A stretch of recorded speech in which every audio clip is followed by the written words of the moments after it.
Salut à tous et bienvenue dans ce nouvel épisode du Mad Side. Il faut que je change. Je peux plus appeler ça le Mad Side. Je vais appeler ça Next to the Goat. Goat Side. Quel combat je suis parti vous trouver là? Goat contre Goat. Lucas Lepri contre Leandro Lo. C'est bon? C'est bon ou pas? Disponible sur YouTube là. Lucas Lepri contre Leandro Lo. Pan Championship 2012. C'est bon? Donc on va voir. C'est un combat que j'ai jamais vu. Je sais que Leandro Lo a déjà gagné 2 fois de Lucas Lepri. Je crois que c'est 2 fois. Copa Podio. Je sais plus exactement quelle année, mais Leandro Lo avait gagné. On va voir en 2012 que c'était 2012. Leandro Lo qui pèse 76 kilos. Je lance au combat parce que rien que je sors des fun facts comme ça me choque. C'est même pas fun, c'est choquant. Donc c'est parti. Leandro Lo, quel kimono d'après vous? Blanc, hein, qui ouvre ses bras comme ça. Leandro Lo, le GOAT. GOAT contre GOAT. Là, je suis pour qui? Dans ce genre de combat, Alex, je suis pour qui? Pour le vainqueur. Donc, Leandro Lo, kimono blanc. Lucas Lepri en kimono bleu. Leandro Lo, il était trop jeune là. Tellement. Les prochaines vidéos, ça va être Leandro Lo. Leandro Lo trop jeune, bon, il tire sa garde X, voilà, il renverse direct. Enfin, c'est pas encore. Signature sous sweep. Ce renversement signature là. Lucas Lepri qui essaye de jouer une garde assise, mais qui a du mal à s'asseoir.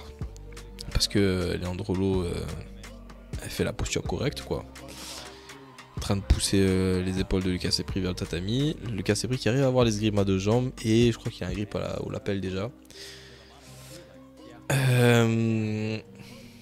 La grippe à la bouche du pantalon, pas vraiment à la bouche du pantalon mais au pantalon.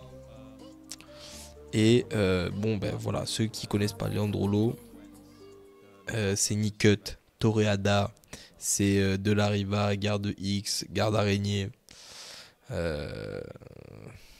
des jeux, un jeu vraiment atypique. Parce que autant les deux ils font des knee cuts, autant les deux knee cuts sont différents. Donc là, Lucas Lepri arrive à se remettre debout. Il a le contrôle des deux pantalons. Sûrement, il va amener au sol le combat. Leandro Lo qui donne renversement sacrifice là. Et qui arrive à défendre, l'amener au sol. Il tire tout de suite la garde. Donc, j'étais en train de dire, les deux ils font knee cut, mais c'est pas les mêmes knee cuts du tout. C'est pas les mêmes knee cuts du tout. Leandro Lo, une espèce de knee cut sauté qui décolle à 1m50 du sol. Non, je plaisante, mais il se jette quoi. Il se jette pour faire son knee cut, alors que Lucas Lepri il fait ça collé en pression. Là ici, Leandro Lo grippe à la manche. De l'autre côté, il a un grip au pantalon, je crois. Il va essayer de mettre une spider à droite. Et une de la riva à gauche. Ça, c'est sa garde de signature, ça. Spider d'un côté, de la riva de l'autre côté, de la riva qui va changer entre pied à l'extérieur de la riva, pied à l'intérieur single X. Et ça va être ça. Une fois qu'il arrive dans ce single X, il renverse. Et une fois qu'il renverse, il va mettre la pression, pas la pression, mais la pression de passage en termes de fréquence. Rien que des passages à droite, à gauche. Pour fatiguer les gens là. Donc ça c'est signature Leandro Lo, ça. Donc ici, et là on voit très bien ce que Lucas Lepri a l'habitude de faire. Positionnement, patience, pression. La règle d'épée quoi. Positionnement, patience, pression.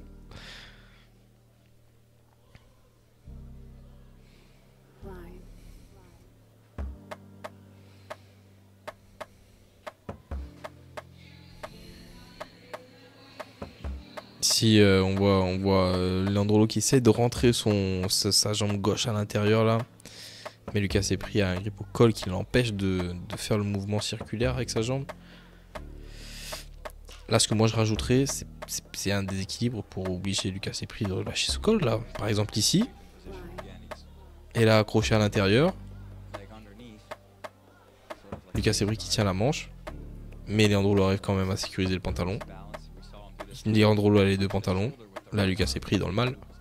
Ça veut dire que Leandro il peut ramener au sol là.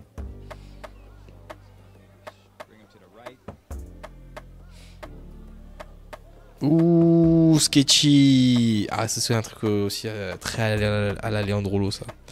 C'est faire des mouvements qui sont sketchy. Pas hyper clean quoi. C'est vraiment vraiment on y va au cœur. À la fois, des fois.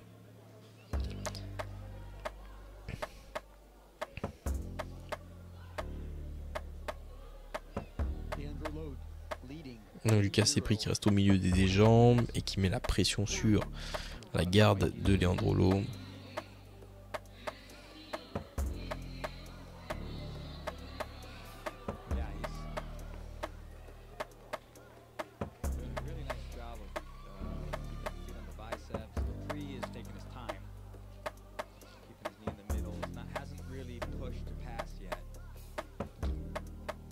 Lucas Sebris qui contrôle cette jambe gauche pour l'empêcher de rentrer à l'intérieur. Leandrolo qui a cette spider et qui contrôle la manche de l'autre côté. Dès qu'il y a un peu d'espace, il va vouloir la rentrer. Et là, c'est ce qu'il essaye de faire. Lucas l'est pris, même s'il a le contrôle de la jambe, maintenant le genou est derrière le sien.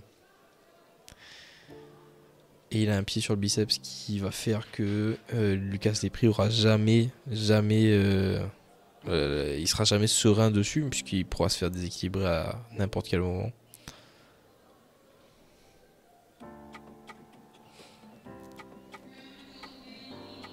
Donc là, si Lucas Lepri bouge, mais il fait une erreur, il va pouvoir capitaliser là-dessus notre Leandrolo.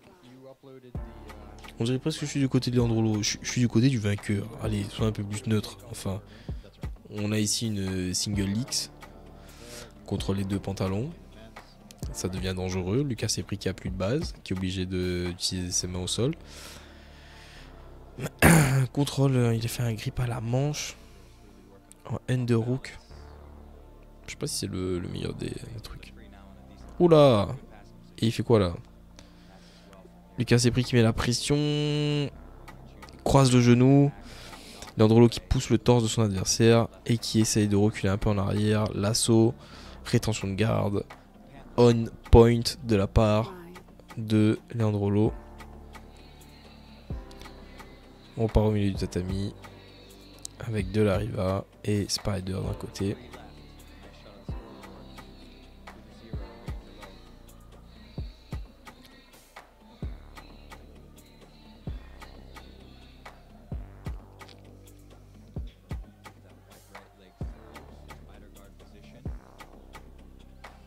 Lucas Sebris qui se fait contrôler les deux manches et qui évite le plus possible de se faire contrôler les jambes maintenant là.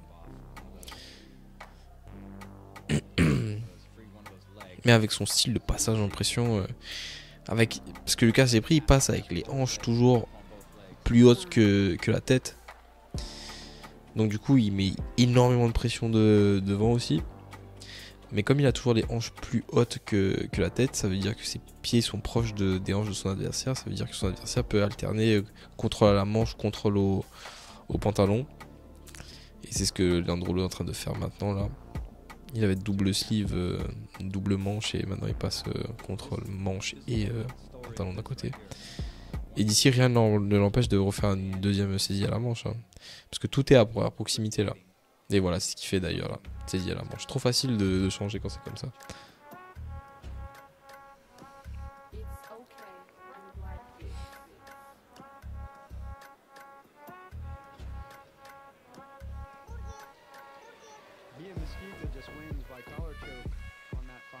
Ça c'était les anciennes vidéos, il n'y avait pas de... Il n'y avait pas de score affiché à l'écran là. Mais je crois que c'est 2 points pour Leandrolo.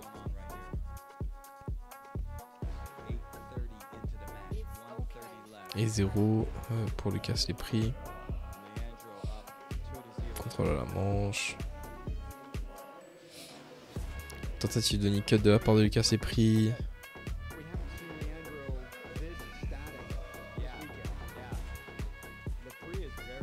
Pression, pression, pression.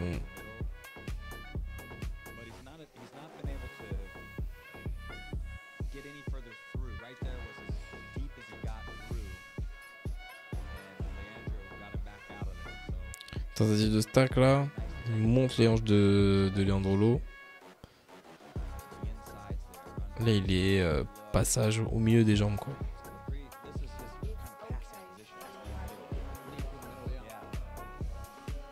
Ça bouge, ça bouge. C'est bien, il y a du mouvement. Et Leandrolo est en mode défense plus qu'en mode attaque, alors que Lucas Lepri fait par les connexions de passage au-dessus. Ils repartent au milieu.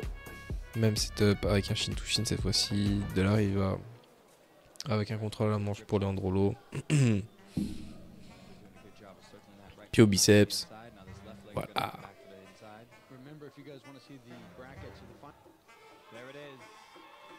Et là, terminé. Leandrolo qui gagne le combat. Oh, je suis content, je suis content. Goat et goat. Il y a goat et goat. Là, on est. C'est la crème de la crème. Là, on est sur du fromage de chèvre. Mais. C'est comme ça, quoi. Et c'est pour ça que je vous dis que Lucas Lepri avait le même jeu à l'époque. Parce que là, c'est des vidéos de 2012. Des vidéos qui ont plus de 10 ans. Il faisait exactement le même jeu qu'il a fait à son dernier championnat du monde. Donc voilà, c'est tout pour cette vidéo. J'espère qu'elle vous a plu. Si c'est le cas, n'hésitez pas à nous mettre des pouces bleus, finger lock, partagez la chaîne et partagez la vidéo avec vos potes du jiu-jitsu et abonnez-vous. Très important. Moi je vous dis à très bientôt pour une autre vidéo. On se retrouve très rapidement. Ciao.